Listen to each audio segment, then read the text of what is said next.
Artists of today, you're existing in the moment of memes and short attention spans, where music sales are not enough.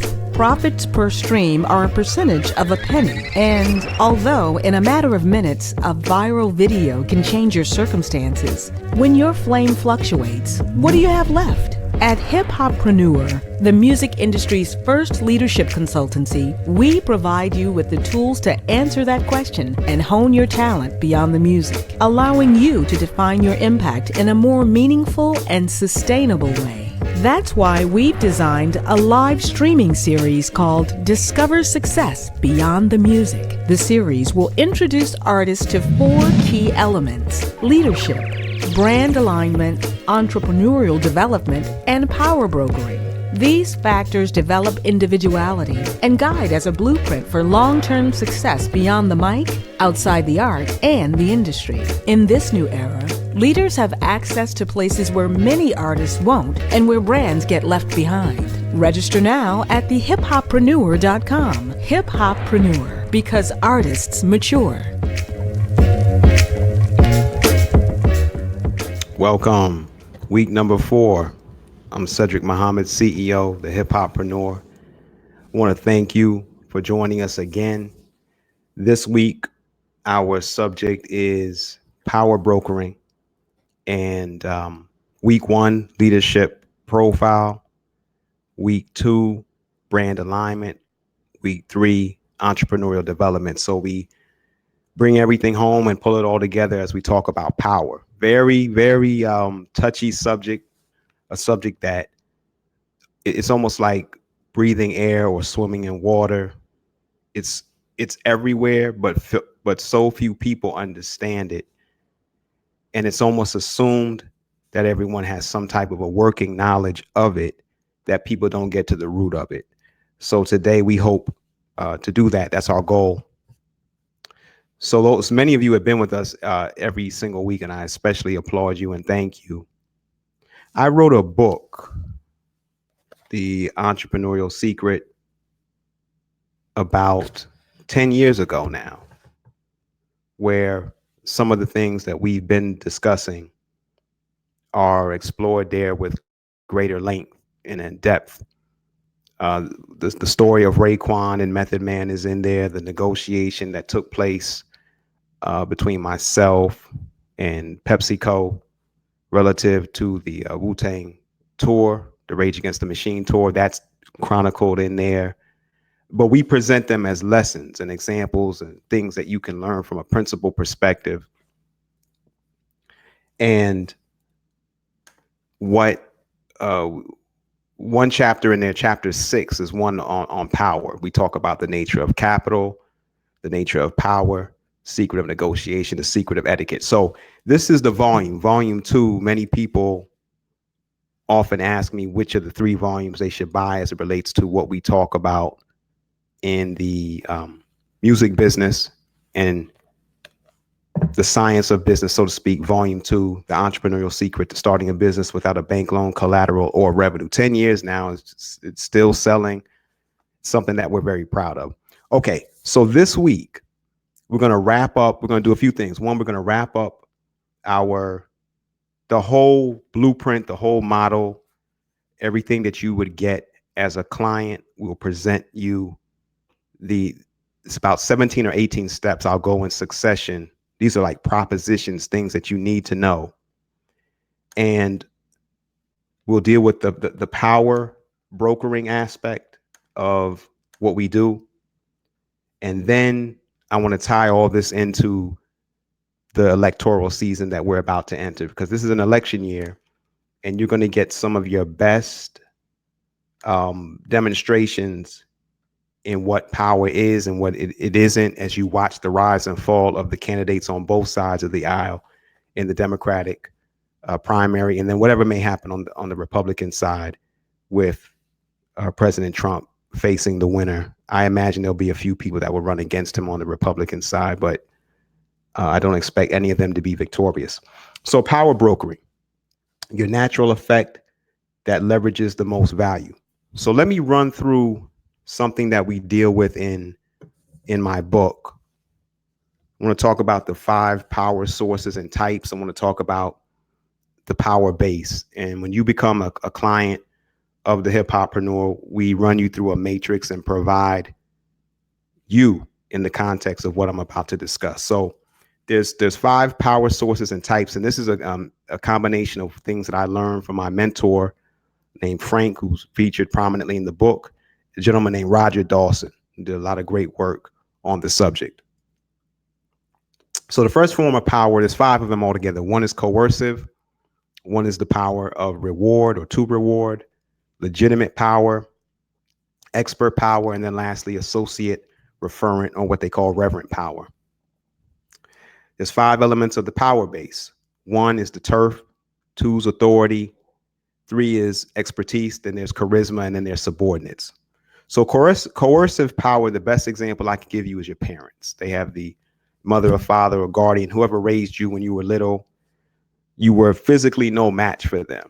So they had the power to, the way to get around you all not necessarily speaking the same language is the power to compel. And so that's coercive power. A parent, whether you believe in physically disciplining a child or not, you're still going to use coercive power. It could be the tone of your voice. You don't even have to touch a young infant sometimes. If you just sound can startle them. So they're afraid. Babies tend to be afraid of heights and loud noises. So those 2 things can be used in a variety of fashions to just influence the child for better or for worse. When I'm not here to talk about what's abusive behavior and what's not. The point is, there are several people who have coercive power on scene today. Next is the reward power. That's the power of your employer, someone who can incentivize you to do something, give you what you want, compensate you for it. That's reward power. An employer might be the best example of that. Legitimate power tends to come from a title or a position, police, government, military. A lot of times legitimate power runs up a ladder, but does not come down. It runs up a hierarchy, does not come down. So a general in the army might be a very good example of legitimate power. And again, start thinking about the election, and you can see why military heroes tend to be very popular when it comes to running for office. Expert power, professor or teacher, you are respected for what you know.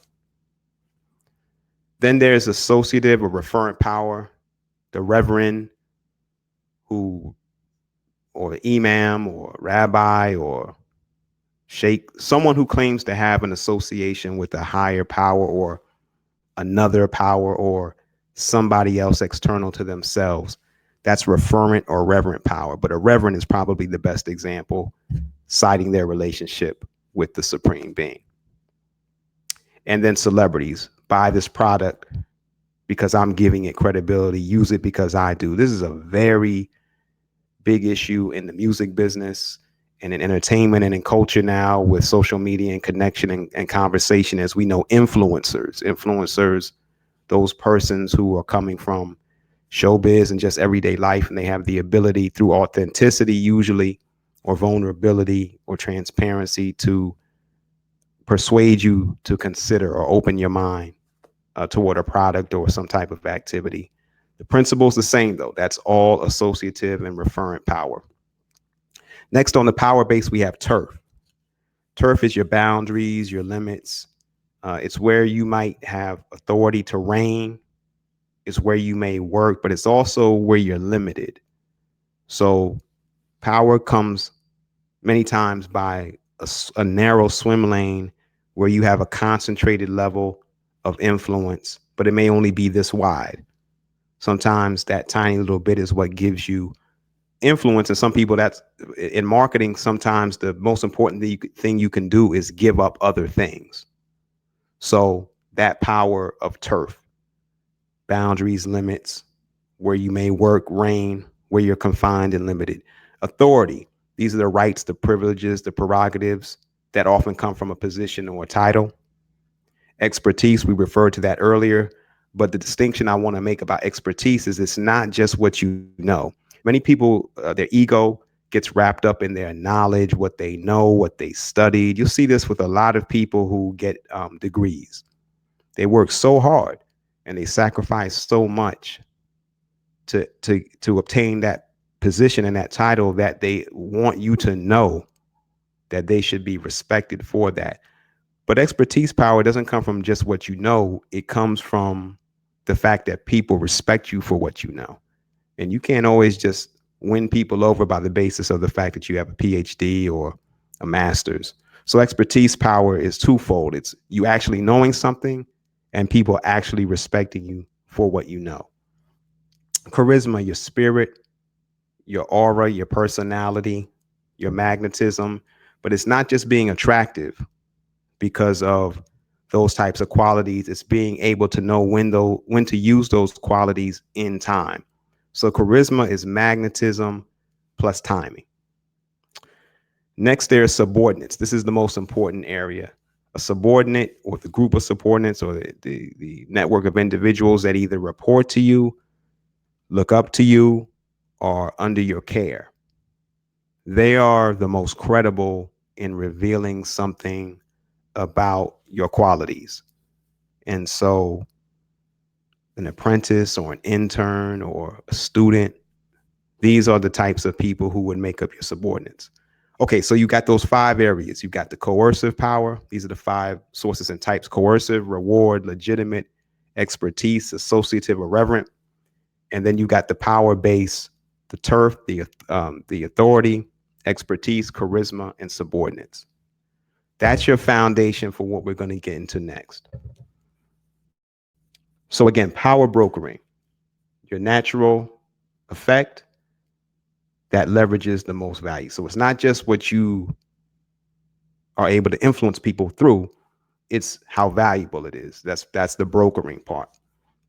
So everyone has a form of power, the ability to produce an effect, an appearance, or impression that's created on purpose. That's what we mean by effect.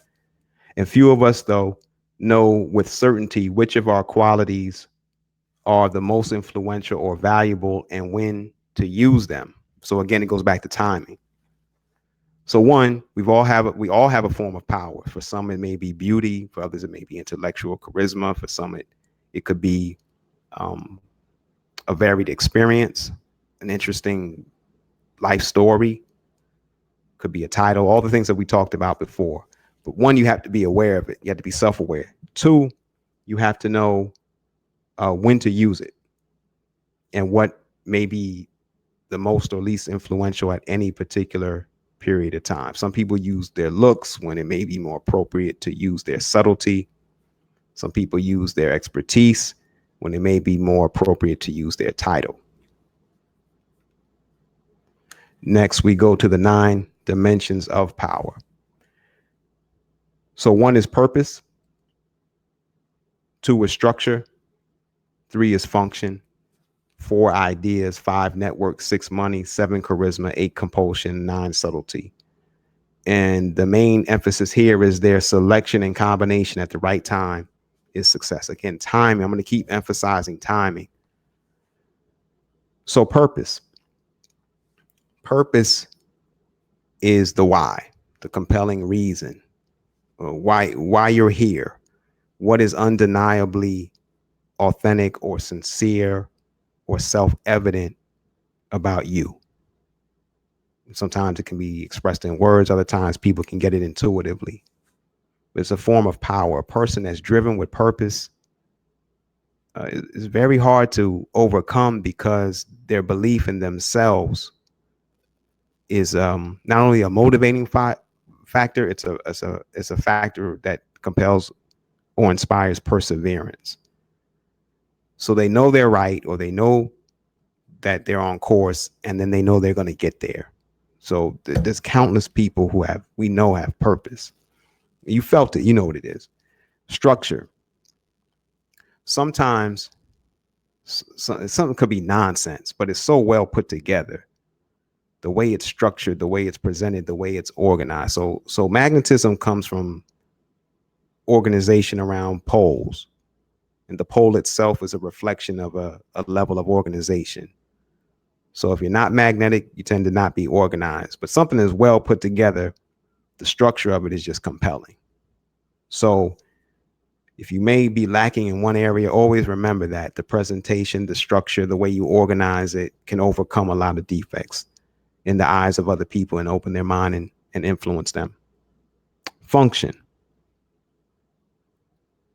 It's not purpose. Function is the actual application of what in time is appropriate and works. So my arm has a function.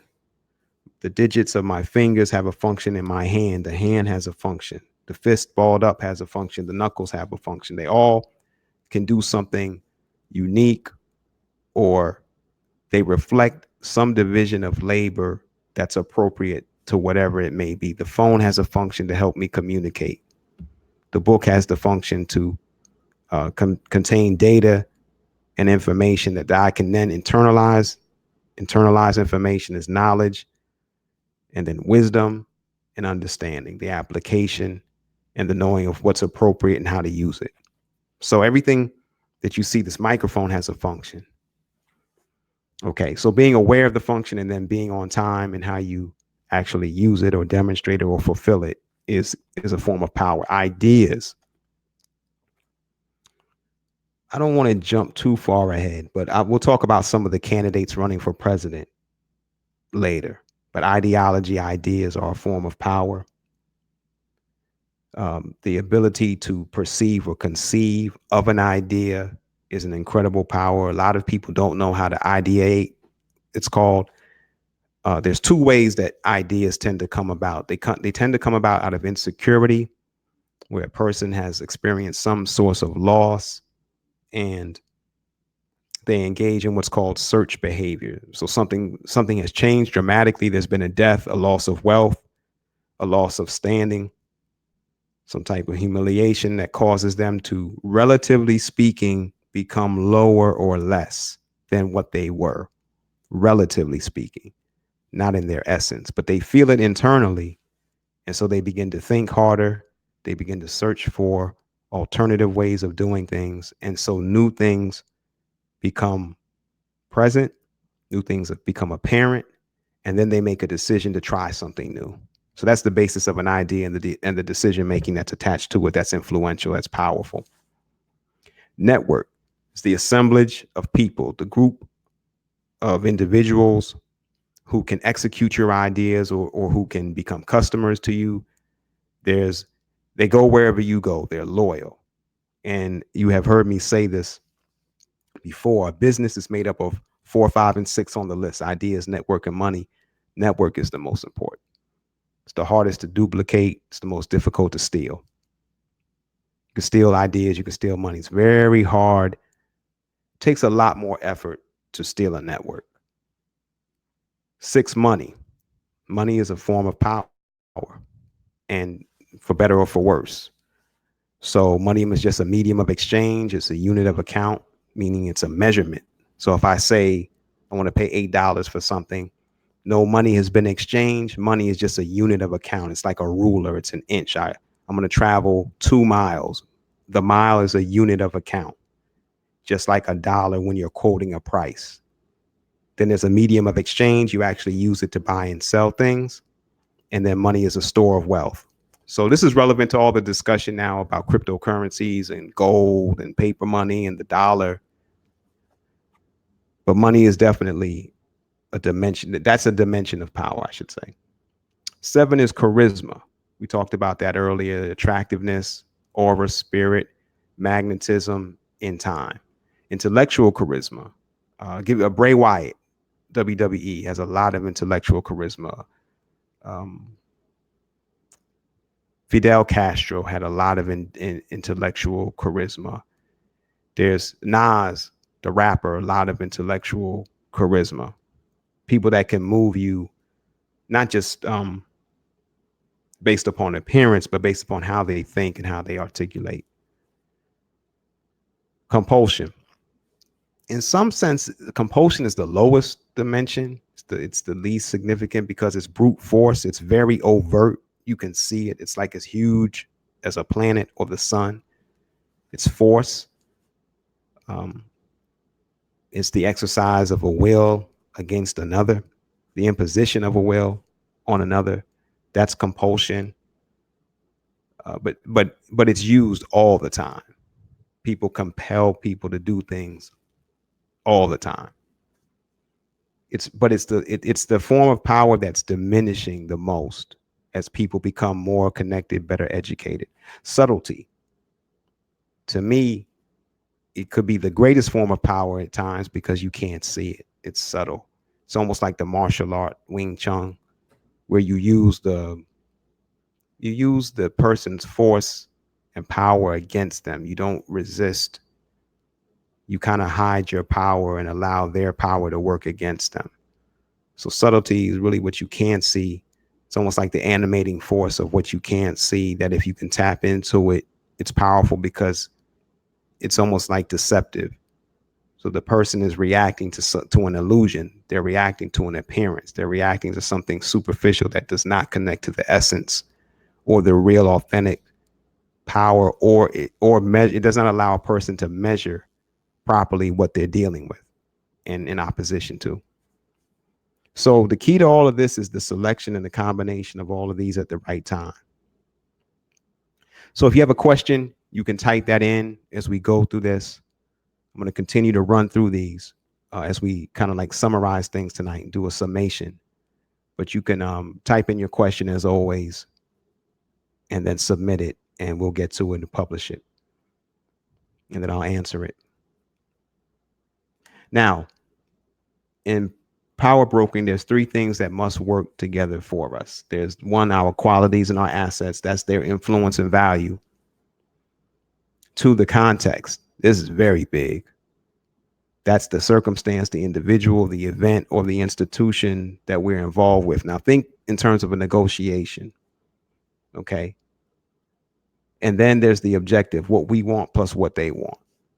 Can't just be what you want. It can't just be what the other party wants. When you broker your power, when you're leveraging your charisma, your associations, when you're leveraging your expertise or your skill or your knowledge, we have the power to reward. It's about knowing what you want in that language and what the other person wants and how to get it in time. Okay. This is a humongous subject here. So where do we start? We always tend to recommend that you start with the knowledge of yourself. You start with you. Okay. Because again, it goes back to the power of structure, the dimension of power that is structure.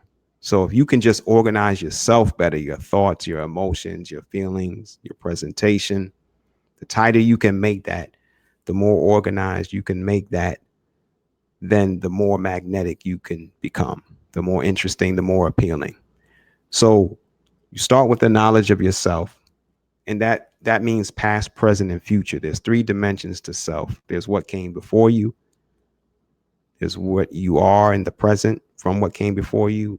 And there's what you're moving toward in the future, where you become the past to someone else's present. And so that's what kinship is. Alliance and descent are your kinship system. The basis of your friendships and your enemyships are from bloodline. They're from your work. They're from the institutions that you leave behind. Bloodline, work, institution, that's your legacy. So that's the foundation of your network, your kinship system. So how deeply, I ask the artist out there, how deeply is kinship integrated into your brand and your public profile? So for instance, I'll start with me. My mother was born in Panama, raised in Jamaica. Her mother was born in Barbados. Her father was born in Jamaica. My family worked on the Panama Canal. My mother's side. Father's family from South Carolina, probably by way of Barbados. DNA ancestry suggests that I come from West Africa, from a region that was known for rice farming. So that's consistent when you look at what South Carolina is known for in terms of rice farming. West Africa, certain parts, Barbados. So that's my kinship system right there. So that should be integrated in my brand. It should be referenced. It should be mentioned. It should be part of my conversation and my storyline. It should be part of my music if I make music. So the reason why we bring this up is untapped revenue sources flow from every moment and point of engagement and the story to be told around it. That's everything now. I didn't mention any music. The untapped revenue sources, they flow from every moment and point of engagement and the story to be told around it. So I'll see a lot of artists, they'll just musically, they get sonically, they get the music right. I mean, generally speaking, I don't really, because of the technology at your disposal, because of access to musicians from all over, the music is generally good. It's high quality. I don't really get a lot of variance in terms of high and low quality music. You can get stuff mastered by world-class engineers at a fraction of the cost of what it used to. Vocally, maybe lyrically, you're going to see somebody exceptional from a talent standpoint. It always happens. There's always somebody that comes that looks different than ever before. But there's a range there that you can kind of live in and compete in, even on that front.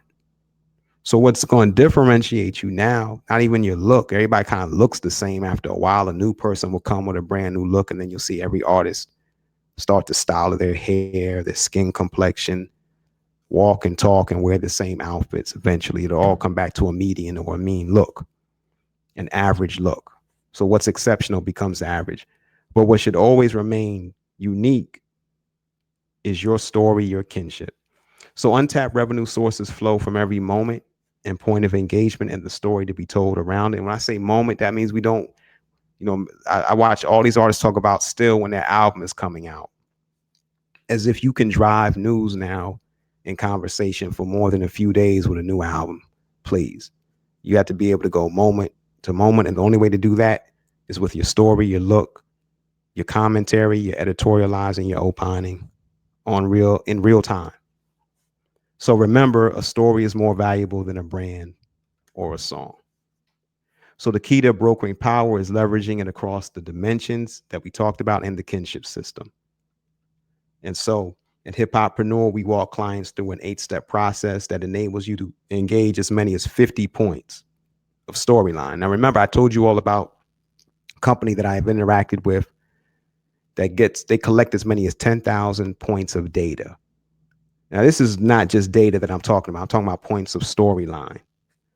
We help you generate and engage as many as 50 points of storyline, generating conversation and a data set that you can leverage in commerce and in your songwriting process. Let me say this. I take a drink of water on this. Notice the Hip-Hoppreneur mug. Now, I have talked with several artists about this dynamic we're talking about now, storyline, brand, data, and how it is possible to think about that first before you write a song. But it's challenging. So artists today are so wrapped up, their ego and they feel their intuition and their creativity is wrapped up in a songwriting process or like an ideation type of methodology, where if they start with the end in mind, like, oh, I want to be an artist that's big in Barbados and big in LA, and I want to be relevant to college students who are studying this. So we go through all these different points. It is very difficult to get an artist to understand that does not mean you're being commercial or that you're selling out or that you're chasing money. And so that's why I'm convinced when we started Hip-Hoppreneur, I was convinced we would have to work with new people, like up and coming emerging artists or artists who are going through a moment of doubt because what they had been doing wasn't working anymore. That's the only type of person that's going to be receptive to something different where you literally think storyline first and then song, brand and then song, story, brand, song. It's the total opposite of the creative process of most writers. They go song, brand, story. It got to reverse engineer. It's all backwards. So we help you do that. But I just wanted to put that line in there about songwriting process, because you ask somebody, would it be possible for them to write a song that they think could be an anthem that could end up being used in a commercial that would allow them to do interviews that make them sound intelligent, where they could appear in Business Week magazine or you name it, Wall Street Journal, Financial Times, and you'll start to see all types of conflict come up because, no, I don't want nothing to interfere with my flow and my zone. Like something mysterious is coming to you, and that's how, when I said mysterious, not that something isn't coming to you, it is coming to you. Intuition, epiphany, all those things. So the approach is not for everybody, but it's partly because we've been trained so much in the old way. Send in your questions if you have them. So each step, as usual, combines 1 hour of consultation with 5 hours of application to deliver a significant result. Now, I want to go through something that we only looked at this in week number 1, and it's the data set of experience.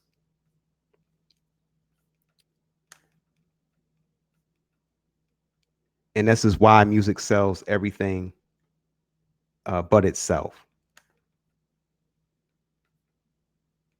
I'm having an issue with the, I think, not sure. But anyway, this reiterates partly what we were dealing with before. And it's the idea that music can't sell itself because it's almost like being around a person who can't think about themselves. They can think, but they can't step outside of themselves long enough to think about themselves. And so they're not able to be self-referential, or they really can't know themselves. It's almost like what I talked about earlier about the knowledge of self. The person is unable to know their purpose, their structure, their function. They're unable to know their attributes, their qualities. And if they know it, they can't describe it and present it externally. So what ends up happening is they stay in the comfort zone of what they do know. So if you're an artist, you stay in the comfort zone of only talking about your song. You won't do an interview unless you have something to sell or something to promote. You always have to be in control of the context and the circumstance and the event and the institution. And we referenced the most successful artist who's been able to work with that amount of influence and power is Jay-Z. Very selective. I'm saying this in a positive way and not necessarily as a criticism. I'll tell you where it could be a criticism in a second. You rarely see him just pop up anywhere. You don't see him in movies. You don't see him standing for 20, 30 causes. You don't see him on social media. You don't see Jay-Z tweeting. The reason for that is he knows he's not good in that environment. His strength is to create mystery and intrigue and mystique around wondering what he's thinking, wondering what he's going to say. Rakim used to be was really the last great artist I saw do that before Jay-Z was able to do that. There's several artists that come in that vein. So the ability now, or I would say the necessity now, to be able to be a person in front of people all the time, to be able to be looked at your vulnerabilities, transparency, high definition, showing all your blemishes, that has thrown many people off that come from a heavily produced, value-added environment. I go back to Jay-Z, somebody that I don't think this is an easy time period for him, although he does it very well. I think that, and again, the Nipsey Hussle passing and the emergence of that profile, it was almost like an hourglass turn. And so any artist that requires distance from their fans to create mystery and intrigue and mystique, it's going to be tough. This is a rough era for you. because people want access to you all the time, and you have to function more like a politician or a leader. So that's what I wanted to talk about for most of the remainder of our time. And I'll take questions. So in tonight's debate, and as we look at these candidates, you're going to see all types of different power sources and types. You're going to see some of them that lean more towards title, others that lean more toward ideas, some that lean more towards on their charisma, some that lead that have a heavy, um, strong network, some that have an incredible amount of money. All the 9 dimensions of power at play. So I'll just mention a few things, a few observations about a few of the candidates. So Elizabeth Warren, I'll call her, I don't find her to be charismatic in the normal sense. I find Elizabeth Warren to be an idea factory. If you read her statements, it's like a machine. I mean, her position on issues, she can come up with a policy paper. They're too long, but she can come up with a policy paper on anything. She's a strong debater, and her reputation precedes her. So again, remember what I said about expertise. Elizabeth Warren is a great example of this. She doesn't just know how to debate. She is known as a great debater. And there was a candidate years ago who had that reputation as a great debater, and they didn't live up to it. But she's known. She was a debater in high school, college, and she's respected as such. So, but her primary power dimension is ideas. So she just keeps coming up with big ideas, and so people like her for that. Charisma.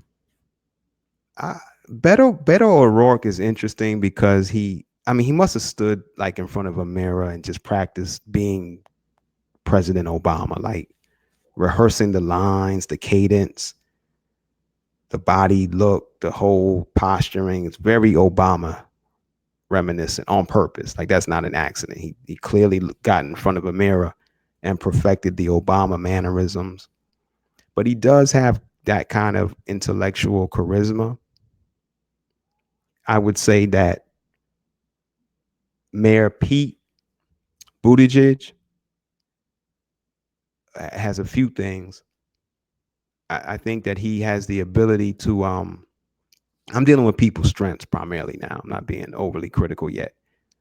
But Mayor Buttigieg, I think as a mayor, you see that there's an understanding of structure, and it caught him out there in the recent encounter he had with Black Lives Matter. I think that there's charisma there. One of the things that Mayor Pete does that I think is very unique to a Democrat, I haven't seen them do in a while, is he's able to talk about religion and reference scripture and the Bible in a way that disarms a Republican or disarms a member of the moral majority, or someone who has felt that the Republican Party has a monopoly on religion. If you listen to him talk, it's very effective how he's able to get his point across, reference religion, and then you still know he's liberal. But that may come in handy down the road. That level of that skill level, that expertise. Now, Mayor De Blasio, this is interesting. So some of my friends have been asking me, okay, who do you think is going to do well? Who will perform in subpar fashion, and who will surprise? The person I think will surprise will be Mayor De Blasio. So I think all of the mayors or all of the former mayors have an advantage in politics today, because politics has moved, in my opinion, from big ideas to what President Clinton perfected was called little ball.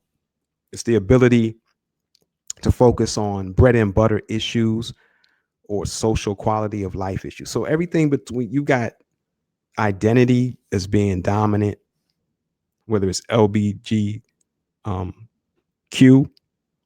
whether it's Me Too, Black Lives Matter, um, all the mute movements, whether it's vegetarian, whether it's environmental plastic bags, all of the mayors have governed this balance between the emergence of technology that has placed convenience as one of the highest human needs to be fulfilled with social responsibility. And if you are connected, we all can reach each other. We all can contact each other through social media. We can find each other. The neighborhood has gotten bigger, but in a sense, the living room has expanded. So there's an extended kinship system through social media, through our ability to search and find anyone, and a growing sense that there's an ecosphere. So something that you do has a consequence in another area. I think mayors, more than governors, more than senators, more than congresspersons, the closer you are in politics, the more local you are, the more sensitive you had to be, in my opinion. And it'll go down to city council. I believe we will soon see people that are city council persons running for president, and I promise you, we will see someone who runs a school board running for president. That's how the central nervous system of humanity is becoming connected at such a level that you can't, your ability to govern a large group of people as if they're one unit is under so much pressure now. People have to make decisions almost like cells in a body. There's a brain and there's a mind where the cells are connected and they're autonomous. So to some degree, the local areas are autonomous. So that means that Buttigieg, de Blasio, Cory Booker, former mayor of Newark, anyone in the race who's been a former mayor, I think has a good chance to do well. But I think de Blasio could surprise, even though he polls horribly, because New York has been really a laboratory. Um, a lot of the big liberal cities have been a laboratory for some of the ideas and some of the quality of life trends that are now becoming mainstream, at least on the Democratic side. So, what do I expect? I on the celebrity angle, the idea that President Trump was a creation of the media. He was a media. He was a creation of the media. He was a media personality. He really wasn't liberal, conservative. He wasn't ideological or partisan in a political sense. He defies that. Again, made in New York. President Trump was not made in the South. He's not made in um, a laboratory of people who are supposedly closed-minded and simple, etc. That's nonsense. He perfected every tactic that he's done nationally in New York first, a liberal, Democratic-controlled city. He did it. He did it in New York.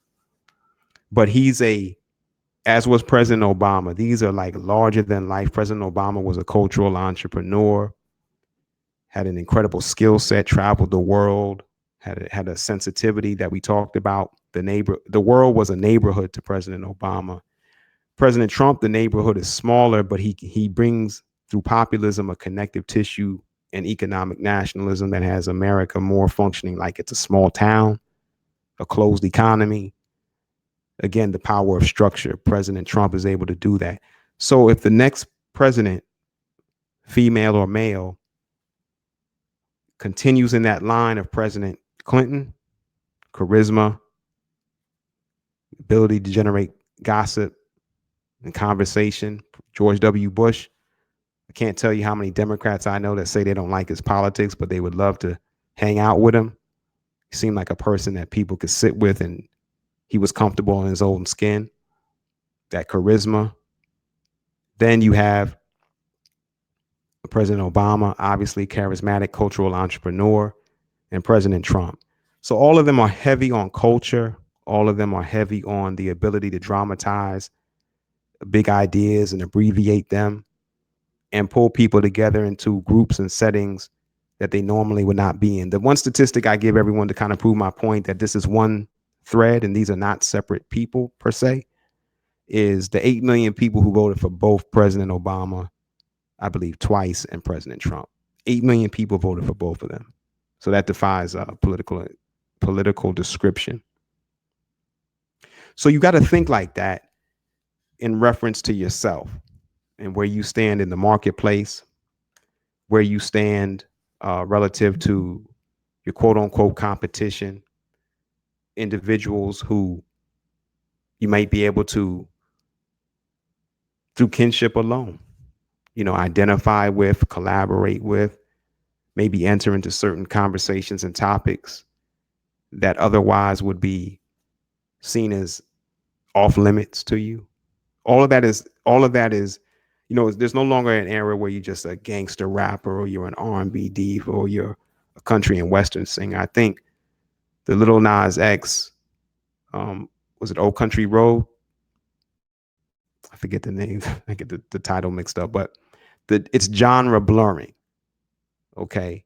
And to see country music culture at the BET Awards the other night shows you the power. It shows you that genre is blending, that the rigidity of charts that classify music in terms of this sound and that particular demographic. Those days are really ending because again, the connectivity is so strong.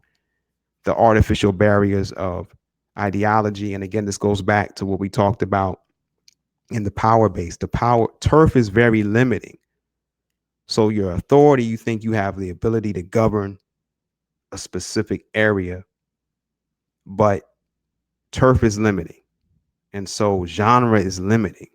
I'm a country artist, or I'm a TV star, or I'm a political leader, or I'm an activist. People don't want to hear any of that. People expect authenticity. They expect relevance. They expect the ability to connect instantaneously, on time, all the time. And so that means that relying upon certain forms of power are not going to get you very far as they once did. I believe that the two sources and types of power and the two areas of the power base that are under the most pressure are turf. There are very few boundaries anymore. And if you're bringing 1980 boundaries into 2018, unless you're able to really concentrate a lot of power in the small turf area, it's not going to work. And then compulsion, the ability or the dimension of power where you're forcing people to do something against their will. A lot of religion has relied on that, even though it's not supposed to.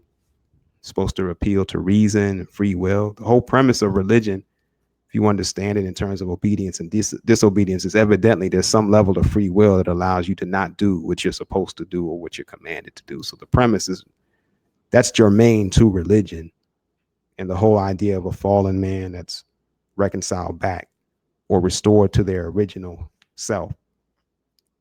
So free will is becoming preeminent again. And so acceptance and tolerance of people on the basis of how they self-identify is where the mainstream is where the culture is. It's where people's mentalities are, and art and entertainment and sports is mapping itself to that, for better or for worse, and with success or failure. The NBA is doing it better than Major League Baseball is, for example. MMA is doing it better than boxing is, for example. Streaming media is doing it better than movie theaters are or movie studios are, for example. We can go, on and on with that. Okay, I'm trying to bring up questions here. I'm a little bit of an issue. I apologize. I see a few of you have questions. So hopefully that problem will be cleared up. But I have been able to receive information from several of you thus far, so I can make a few points in conclusion if we have to, and I can respond to any remaining points offline, or you can contact us at thehiphoppreneur.com and send a message to us that way. Or of course, obviously on Instagram, Twitter, and Facebook, and then myself at Cedric Muhammad. So I guess in essence, being that this is our last night and we're going into a political season, I want to I want to turn the camera on and talk about the difference between culture and political economy. And I think I'll just, punctuate the need for us to move into a different paradigm. Relying on just the beauty of art is not enough anymore. The art implies the beauty, any aesthetic implies design, it implies purpose, it implies definitely structure. So if it's art and there's an aesthetic, you may start and say structure, function, purpose. You may identify the purpose last. So you look at the structure, excuse me, then you look at the function, the impact it has on you, and then you find the purpose afterward. And that's fine too. Art can teach us things in ways that are different than others. But to just lead with art, demand that people accept the art, um, have a negative reaction if people want to are more interested in you than your art. These are kind of like mentalities that are fading away. They're sunsetting. And the ability now to see beauty and art and to find acceptance in your person, in your story, in your brand, I say is actually part of the art as well. So the sale of just the recorded music is like a mantra with us. Hip-Hoppreneur, because artists mature. You make music, we make leaders. Because all in all, that's always what was happening. The music always implied leadership. Artistic leadership is no different than political leadership or business leadership. And so now we're here to just help you bring that out. Again, we encourage you to get a consultation. You can follow the hot link through our presentation. And then, secondly, the importance of the data set. The metric now is not sales or ratings or how many views you have. It's the information that's tied to each person that you have an engagement and a connection and a personal relationship with. So I'll give you one idea. We talk to clients and customers about this and artists all the time. If you have a show and you've sold tickets online, you've promoted it online, and people come to the show, get their information, get their email, get their mailing address, get their social media handles. I would rather have 100 people give me 50 pieces of information or 5 pieces of information than 10,000 people give me $10. It really is that's how much the game has changed. I'd rather have 100 people give me 10 pieces of information than 10,000 people give me $10. Because with those 5 pieces of information, you have now opened the door to 200 people that each of those 100 people know, 50 points of storyline that we've talked about, and an infinite ability to reach them, to touch them, to persuade them, to expose them, and share with them things that can lead to more commerce. So if conversation now drives commerce, then how do you generate meaningful conversation? Not just gossip. And that's kind of easy, but again, that's reaching the point of diminishing returns at all. So that's the difference between the mentality of someone who understands the power of a storyline, the power of connection, and someone who just wants to be heard and seen and to make money in a transaction. It's no longer about transactions, it's about engagement. And then it moves from engagement to relationships. And then it moves from relationship to network. And then moves from network to legacy. So transaction to engagement to relationship to network to legacy. Transaction, engagement, relationship, network, legacy. All right, so there you have it again. Volume 2, The Entrepreneurial Secret. This is the book that will, I think, give you some of the foundation and some context for what we talked about. 5 power sources and types, the power base, the 9 dimensions of power. Watch it on display tonight on the debates and then tomorrow night.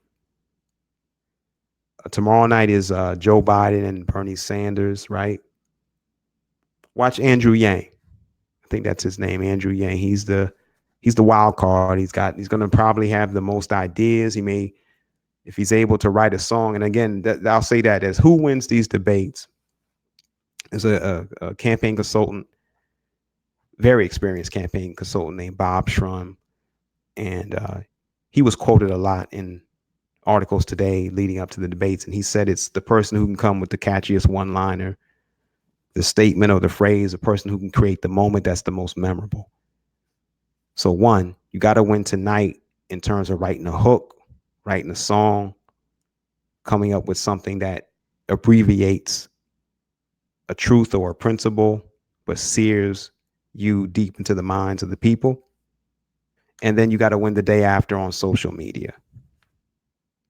So you can win the debate and then lose the spin cycle, which used to be immediately after the debate.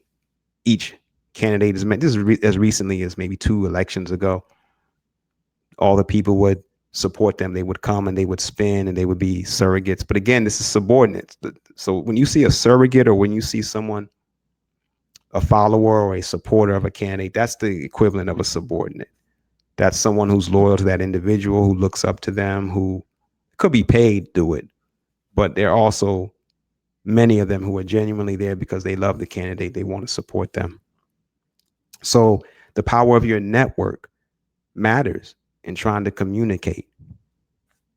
But it no longer only lasts at that moment or the few hours after the debate. It goes on to social media. Whole nother skill set. So it'll be interesting to see who wins the night of the debate and then who has the best surrogates immediately afterward, and then who performs the best on social media, where the memes, the imagery, the text, the visual, the song, the music that's played underneath, the comment, all of that matters more. So you may have somebody who's got an incredible organization that does that better than others. It's the same with your work as an artist. You got to think in terms of a network. Who are your subordinates? Who are the surrogates? Who's the network? So when the ideas and the money run out or their effect wears off, the network is still working for you around the clock. All right. Cedric Muhammad, the Hip-Hoppreneur. We'll get to your questions. I promise you those that came in, we'll address those in another setting, or you can again follow us at thehiphoppreneur.com. Also visit our YouTube channel, The Hip-Hoppreneur, where there are a lot of videos. This whole series will be archived there as a home for you to review for some time. The 4 weeks that we did this, and it's been a pleasure. Just the beginning of our relationship, our introduction of our value proposition, our principles, and our brand. And please, any artist that you know that's trying to figure it out, that's struggling, don't give up on them, but don't lie to them either. Send them to us and we'll help work on all of the things that you've heard us talk about that I think we would like to think are good to extend the career of someone who's looking for a new way, or someone who's just starting out very young and wants the benefit of the experience. We've got a university on the way, a subscription product on the way. So stay tuned. It's been my pleasure to be with you through the month of June, Black Music Month. Could not find a better way to spend time with you and to honor that history that I'm a part of as well.